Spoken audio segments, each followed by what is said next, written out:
All right, and welcome back in, continuing our conversation on how this Denver Nuggets season is going so far and where they might end up at season's end. I think, everyone's going to talk about what could be the main storyline encapsulating the season, and that is obviously the non Nikola Jokic minutes. Nuggets rated the worst offense in offensive efficiency without Jokic on the floor. Now, he's going to miss tonight's game against the LA Clippers. Fortunately, what could be another point of emphasis for this Denver Nuggets team, they are 7 and 0 on the second game of a back to back. So I guess you have that to hang your hat on without Nikola Jokic. He was absent last night as well, listed on the injury report with an illness. And the Nuggets hung tough with the Boston Celtics, having the last two defending champions on the floor.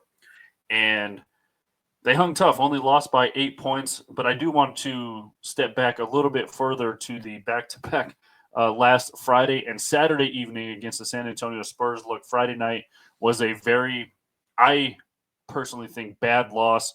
The battle between Nikola Jokic, obviously, arguably the best player of basketball in the world, going up against a future All Star, future just great player in this league to come, and that's Victor Wembanyama. And the back-to-back battles that we saw between Jokic and Wemby was absolutely outstanding.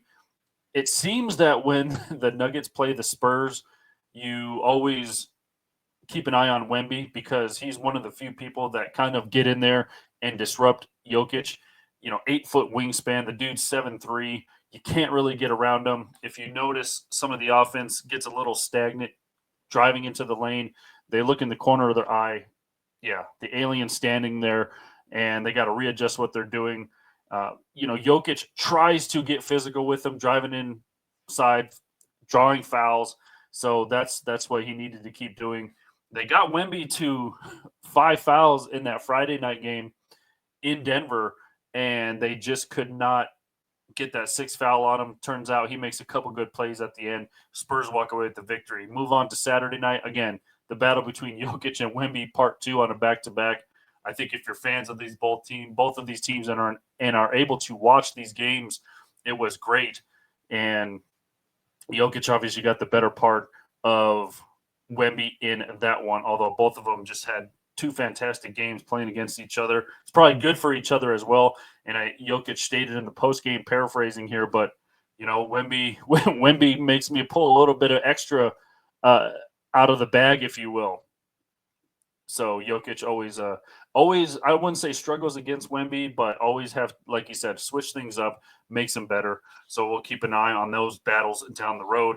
Fast forward to Tuesday night. Again, the defending world champion Boston Celtics in the house without Jokic and of course without Aaron Gordon.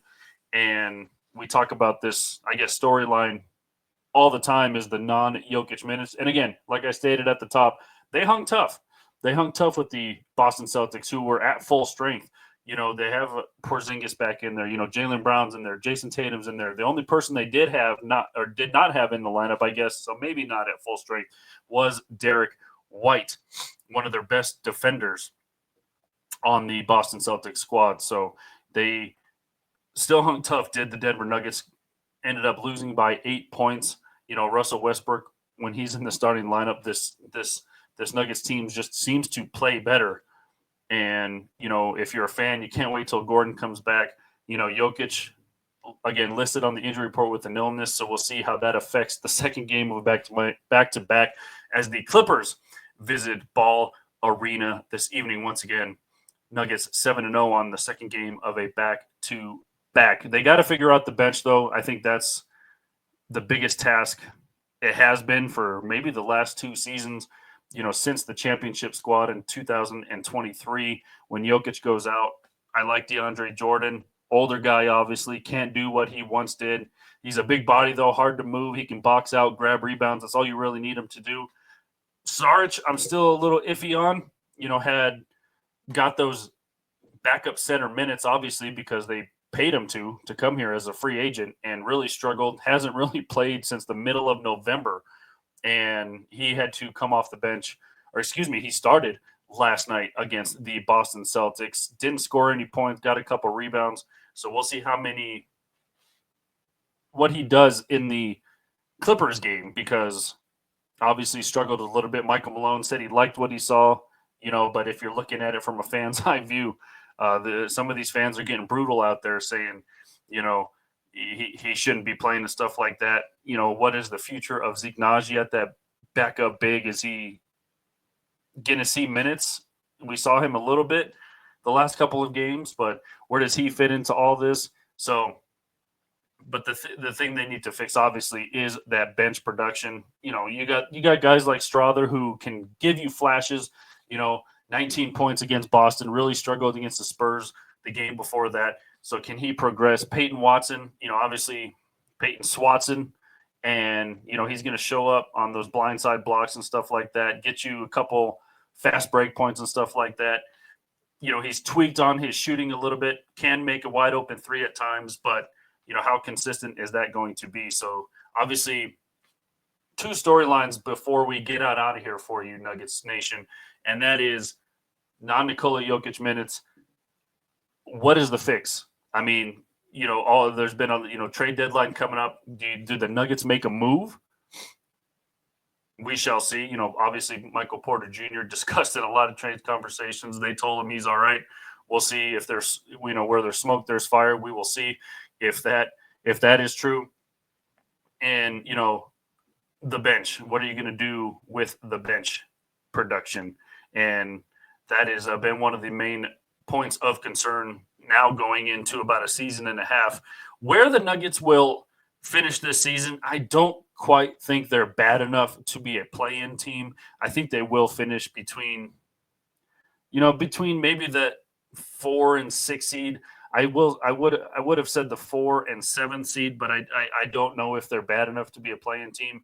Now, if Jokic misses a considerable amount of games, which he usually doesn't unless there's something considerably, keeping him out, hampering him down.